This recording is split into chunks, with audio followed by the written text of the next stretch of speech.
Coucou! Alors on se retrouve aujourd'hui pour une vidéo un peu particulière, même très particulière. Un style de vidéo que je pensais jamais faire, hein. Pour être honnête, je pensais pas qu'un jour je ferais ça. Une story time. J'ai jamais trouvé ça intéressant. Parce que souvent, les vidéastes ils nous racontent un problème qu'ils ont eu avec un abonné, une marque ou alors un produit qu'ils ont utilisé qui a mal marché, enfin... Bon bref, c'est pour faire du buzz, etc. Moi c'est pas mon but. Parce qu'en plus c'est sur des sujets qui n'intéressent que la personne qui en parle en définitive. Et c'est d'ailleurs un peu ce que je vais faire aujourd'hui, un peu en réalité quoi. Cette vidéo va vraiment être différente de tout ce que je fais habituellement. Je vais vous raconter ce que la plateforme YouTube et les réseaux sociaux en général m'ont apporté en fait dans ma vie. Beaucoup de positifs, très peu de négatifs. Et je trouvais ça intéressant d'en parler. Aujourd'hui, je ne suis pas Fred Absurde, je suis Frédéric. Je comprendrai que vous ne regardiez pas la vidéo jusqu'à la fin. Mais si vous restez, je suis sûr que vous allez apprendre des trucs sympas. Mesdames et messieurs, vous regardez ma première et peut-être dernière story time.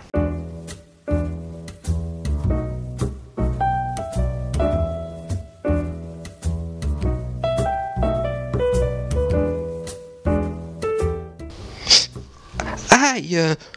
Alors déjà, pourquoi cette vidéo? Il y a un mois, je me suis rendu compte, même si je suis pas un gros youtubeur, sauf au niveau de mon IMC, que YouTube dans ma vie, ça m'a rapporté énormément de choses. Et récemment, je m'étais questionné sur l'utilité de faire une telle vidéo. J'en avais envie de parler de choses que YouTube avait pu m'apporter. Et quand j'ai voulu faire cette vidéo, j'ai commencé à l'écrire et j'étais sur mon clavier d'ordinateur et je me disais mais t'es qui? Pourquoi tu fais ça? T'es si intéressant. Bref, j'ai perdu l'envie directe quoi. Mais cette envie de faire cette vidéo est revenue récemment et indirectement grâce à Carlito du duo McFly et Carlito. Parce que récemment, Carlito il a tweeté sur Instagram une photo de lui et McFly, vous voyez, qui quitte Webedia. Webedia c'est quoi? C'est une entreprise, je vous la fais courte, spécialisée dans le média internet, le média en ligne. Et ils sont sur plein de projets de vidéastes, etc., etc. Bon, ça c'est pour ceux qui connaissent pas, on est beaucoup à connaître, mais voilà. Donc du coup, ils quittent Webedia. Petit message à Webedia, je sais que vous avez de la place, donc si vous voulez mettre des billes dans un nouveau poulain, moi je suis là, moi ça me va. Je prends que 5000. Allez. Bref, en réponse à ce tweet, moi j'ai posté une photo tout simplement, en réponse, donc celle-ci. Ouais, c'est bien moi en fait dans les locaux dans le studio de McFly et Carlito en 2019. Alors pourquoi? Parce que je voulais faire mon intéressant, hein, c'est toujours sympa. Et parce qu'aussi, au moment où cette photo a été prise, la personne qui a pris cette photo m'a dit, par contre tu la gardes pour toi, tu la mets pas sur les réseaux. On me reçoit, je suis pas chez moi, on m'accorde du temps. La moindre des choses que je puisse faire, c'est rendre cette politesse en respectant ce qu'on me demande. Ça s'appelle l'éducation les gars, la base. Ouais mais alors Fred, pourquoi tu partages cette photo? Bah 2 ans après, le duo McFly et Carlito quitte Webedia. La personne qui m'a reçu, qui a pris la photo, a quitté aussi Webedia. En tout cas les locaux, donc je me dis je suis plus tenu de la garder cette photo et de pas la montrer puisque de toute manière les principaux concernés ne sont plus là. Donc cette photo elle va gêner en rien. Je sais pas en quoi elle aurait gêné avant mais bon bref. Donc je l'ai postée. Et après le partage de cette photo sur Insta, oui parce que je l'ai gardé secrète cette photo pendant 2 ans, mais à partir du moment où j'ai compris que je pouvais la poster, je l'ai postée partout. Ah Twitter, Insta, Facebook, j'ai fait des tirages photos, je les ai envoyés à mes proches. Là j'entends les posters que j'ai commandés et pour ma vie j'ai commandé des affiches en 4x3 avec marqué Fred Absurde, ma chaîne, etc. Voilà. J'ai cette blague est nulle. Donc après le partage de cette photo, j'ai eu plusieurs remarques, plusieurs réflexions de la part d'abonnés ou de followers, ou même des potes, choisissez votre terme. Ils m'ont demandé mais pourquoi? Mais comment? Et voilà comment l'idée de la story time est revenue. Je me suis dit tiens, mais en fait on va aller au bout, on va la faire. Ça, sur la chaîne c'est quelque chose de vraiment différent, ça va se démarquer du reste. Mais tant pis, je vais la faire parce que j'en avais envie, je pensais que c'était le bon moment, j'ai quelques trucs à raconter, donc ça peut être intéressant quoi, c'est tout. Après, écoute,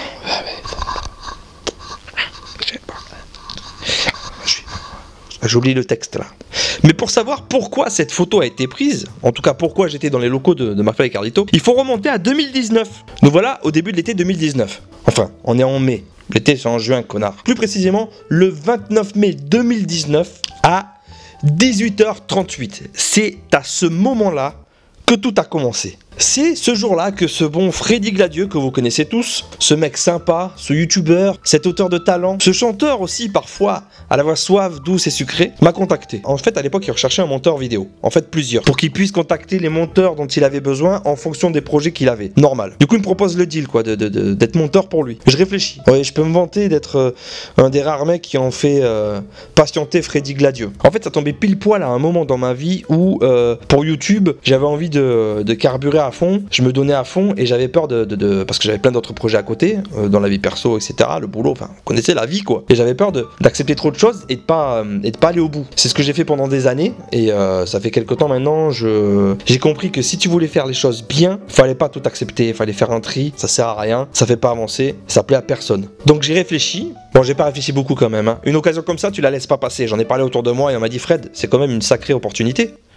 Je suis d'accord. Donc j'ai dit oui, Freddy Gladieux, oui, je suis d'accord, allons-y, je suis d'accord pour ce bail. Tout de suite on s'est entendu parce que comme on le voit dans les vidéos, Freddy Gladieux c'est un mec simple, c'est un mec super sympa, qui se prend pas la tête et en fait ça a collé direct on s'est entendu. Donc ce qui se passe c'est qu'il a tourné sa vidéo après quelques semaines, il m'a envoyé les rushs et moi j'ai commencé à travailler dessus. En fait sur ce projet là quand j'ai travaillé avec Freddy, j'étais plutôt commenteur.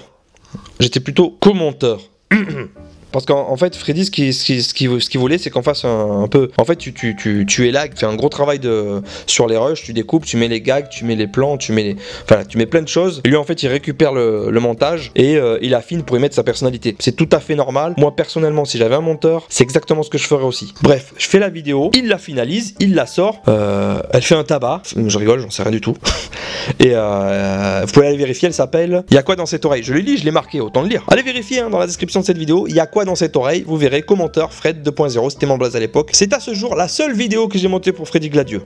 Normal, toutes les vidéos qui ont suivi derrière ont été montées toutes par des monteurs différents. Normal. Quand c'était pas lui qui montait. Hein. On est encore en contact à ce jour, tout va bien, on discute, on échange, il n'y a pas de problème, on n'a pas de projet prévu en commun. Je profite d'ailleurs de cette vidéo pour le remercier car durant toute cette période, il m'a fait un peu de pub, on va dire, dans des stories ou dans des partages et ça m'a fait gagner voilà, en visibilité. Donc ça c'est cool, merci Freddy, t'es un amour bébé. Et c'est là que on en arrive presque à la photo. C'est là que Webedia me contacte, enfin une personne. Webedia par le biais de quelqu'un, enfin c'est pas Webedia, quelqu'un qui a ses bureaux dans Webedia parce que Webedia c'est tout un open space, c'est tout.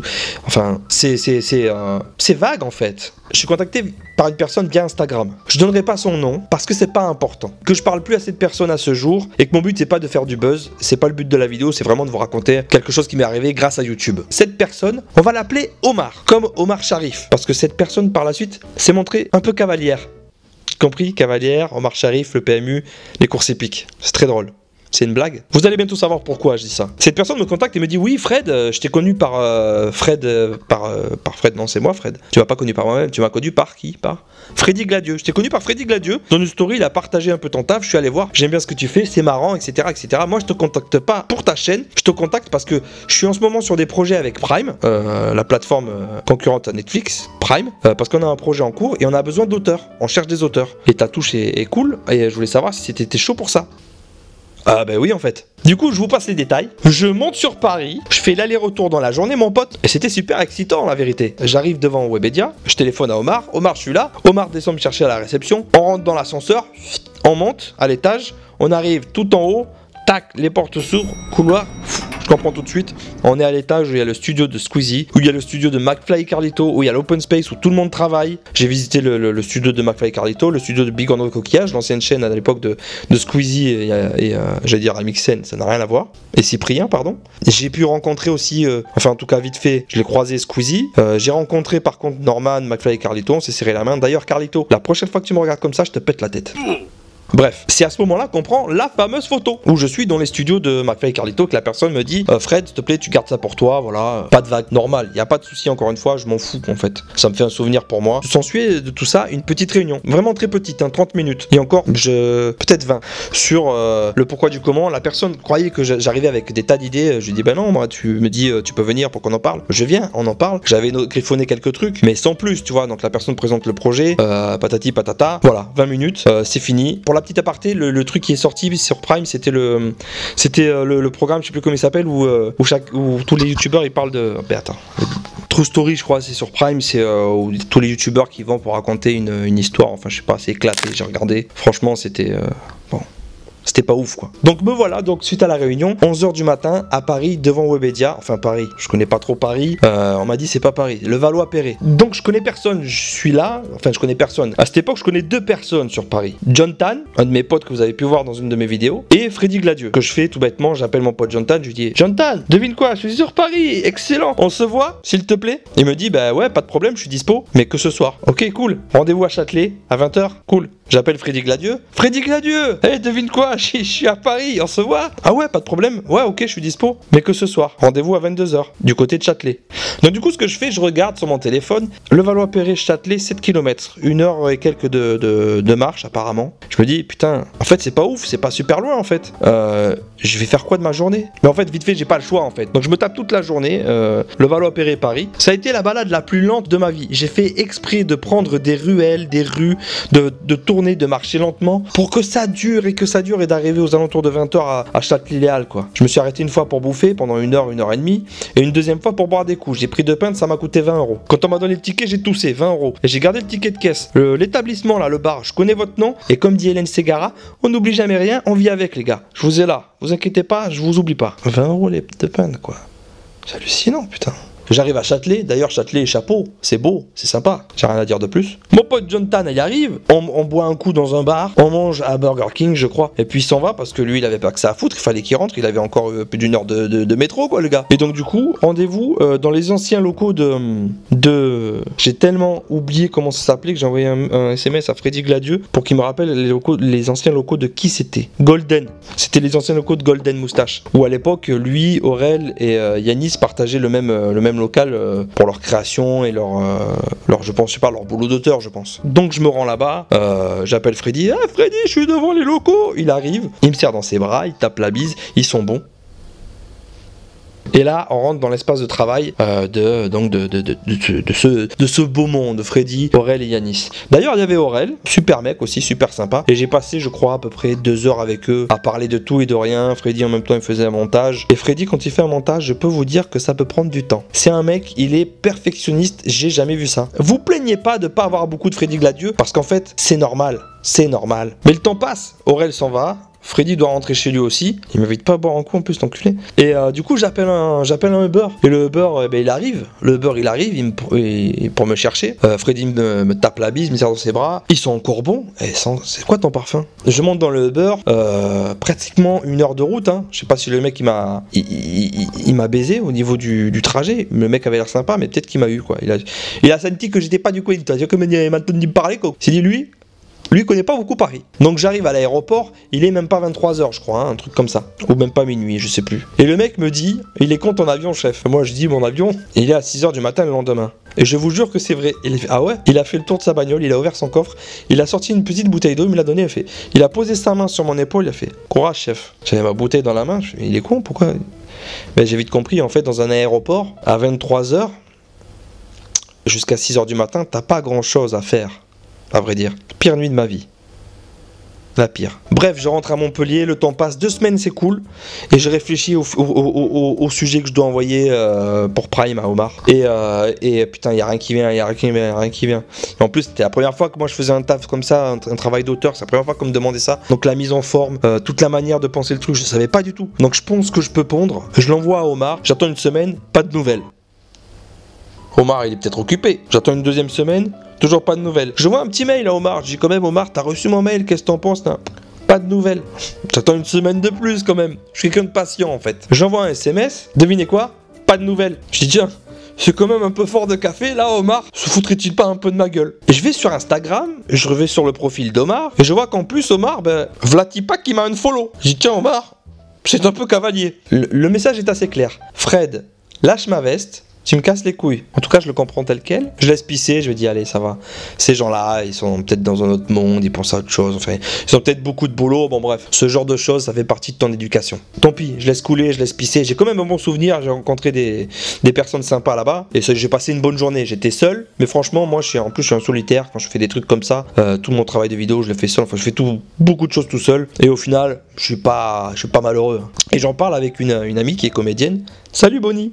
Et elle me dit, dis donc, elle t'a un peu pris pour un con quand même, parce que t'es quand même monté l'aller-retour sur tes frais, t'as payé 2 fois les taxis, ça fait 3 trucs, toute une journée, t'as posé une journée d'RTT, la moindre des choses, ce serait au moins de te dire, bah Fred, ça me plaît pas, ciao. Quand Bonnie m'a dit ça, j'ai fait, mais vous avez ça... J'avais pas vu ça comme ça. Donc c'est vrai, Omar, t'es un peu un enculé pour le coup. Et c'est pour ça que je vous donne pas son nom, c'est parce que j'en ai rien à foutre, je vais pas faire de buzz, parce que si je donnais son nom, bon bref, ça y est, ça partirait. Les gens se reprendraient le truc, et j'en ai rien à foutre, c'est pas le but. Cette personne-là, si je la recroise, moi je lui parlerai, j'ai pas besoin de donner son nom et d'étaler le truc. C'est pas le but, on s'en bat les couilles, c'est mon problème. Bref, donc voilà, c'était à peu près toute l'histoire qu'il y avait autour de cette photo, mais c'était important que je vous donne tous ces détails, que je vous donne un peu cette aventure que YouTube m'a permis de vivre. C'était une journée, franchement, voilà, c'est excitant, voilà, c'est le mot, c'est excitant. Et tous les jours, grâce à YouTube et en tout cas au travail que je fais sur les vidéos et sur les divers réseaux, tous les jours j'ai des contacts avec des gens, tous les jours je rigole avec des gens, on a des échanges qui sont super intéressants et qui apportent beaucoup en fait, parce que c'est plein de gens différents et c'est ça qui fait que moi ça me plaît bien. Donc hormis les vedettes YouTube que j'ai rencontrées, aujourd'hui je peux vous dire que grâce à YouTube, je suis ami avec énormément de personnes. Tous les jours je parle à plusieurs personnes, à plusieurs d'entre vous, et aujourd'hui je peux dire que certains sont carrément devenus des amis. Parmi ces amis je compte aussi des youtubeurs de talent, Prank, Flaviz, Rebelleuse, Le Gub, qui d'ailleurs s'est mis à Twitch et fait des lives de bonne qualité. Je vous mets les liens de ces 4 belles personnes dans la description. Et ça m'a permis de connaître ces personnes qui sont aujourd'hui, je pense, aussi des amis, avec qui on discute énormément. On échange beaucoup sur les vidéos et tout. Ça m'a permis aussi de rencontrer des mecs qui font de la musique comme Purple Mouse, mon petit Benoît, je te fais la bise. D'ailleurs, avec qui on a partagé une bière, même plusieurs. On se refait ça quand on peut. Je pense aussi à Barge, qui m'a aidé à faire la musique d'un de mes derniers clips, Changez-les. C'est lui qui a fait l'instru, qui a mixé et tout. On a mis 3 ou 4 mois à faire le projet, mais je me suis bougé le cul, on y est arrivé. Barge, merci à toi. Tous les liens de ces personnes-là vont être dans la description. Je pense à des gens super sympas avec qui je parle pratiquement tous les jours sur le réseau, notamment sur Insta. Je pense à Boom Pétard, petit brigand là, tout tatoué, à Palmito, ce mangeur de bons gâteaux, à Madani, que j'ai connu récemment, qui est super sympa aussi, à mon pote, là je suis obligé de lire, Xakira4514, c'est pas un code office, c'est son blaze. J'ai oublié ton prénom mec, mais arrête de prendre des blazes et tu changes tout le temps, donc je retiens pas. Arnaud Hector, mon petit Manu, ma rencontre Montpellier-Rennes, qui aujourd'hui fait partie des gars avec qui je parle énormément, un grand artiste et aussi un tatoueur et un bon dessinateur. Prince Dari, cool aussi. Méline, super sympa. Heimer Inc, désolé si je dis mal ton blaze. Jesse Ramstein, salut mec. Audrey Marie, Clément 14 000 où j'ai... Les mecs, arrêtez de prendre des codes wifi en pseudo sans décoder. Hamid, mon petit rappeur préféré, qui sort bientôt sa mixtape, le 30 avril normalement de cette année 2021, donc si elle est sortie au jour où vous voyez la vidéo, je mets le lien dans la bio, dans la description. Guillaume Lecomte, qui a un peu refait naître en moi le projet de faire cette story time, puisque c'est lui le premier qui est venu me dire je veux savoir mec, pourquoi cette photo, donc merci à toi. Florian, mon petit Florian, casquette à l'envers, le petit blond, il se reconnaîtra. Paquito Lochoco, le petit TikToker de talent, avec qui j'ai fait un projet récemment sur TikTok et Instagram qui a complètement bidé. DZ de la Statch, MTP, Bonnie, Raphaël Auger, le cycliste, Captain Rouget, le vieux, Paul Georget et Yam. Bref, on dirait que je vais mourir en fait. J'ai pas à mourir, Au début, j'ai fait des vidéos par passion et parce que j'aimais faire rire les gens. Aujourd'hui, je continue pour les mêmes raisons. Donc, tant que ces raisons perdureront en moi, je pense qu'il y a de quoi encore passer de bons moments sur YouTube. Merci à tous d'avoir regardé cette vidéo. Je pense que la plupart des personnes qui la regardent auront des questions. Je vous propose de les mettre dans les commentaires YouTube et j'y répondrai directement. Je vais pas faire une FAQ sur la vidéo Storytime parce que les mecs, on va jamais s'en sortir. En plus, je supporte pas faire des FAQ. J'en ai déjà fait 2. C'est une torture à monter. C'est une torture à faire. Je supporte pas. Ça me casse les couilles. Encore désolé à ceux que j'ai oublié de nommer. Mais si on parle souvent, c'est que vous me connaissez. Vous savez que vous êtes dans mon cœur quelque part. Donc c'est pas volontaire, vous le savez. Donc merci à tous pour votre patience. Merci à tous d'avoir écouté. Je vous fais des gros bisous. On se retrouve bientôt pour une nouvelle vidéo sympathique à souhait, d'accord? Allez, ciao! Allez, ciao! Allez, ciao!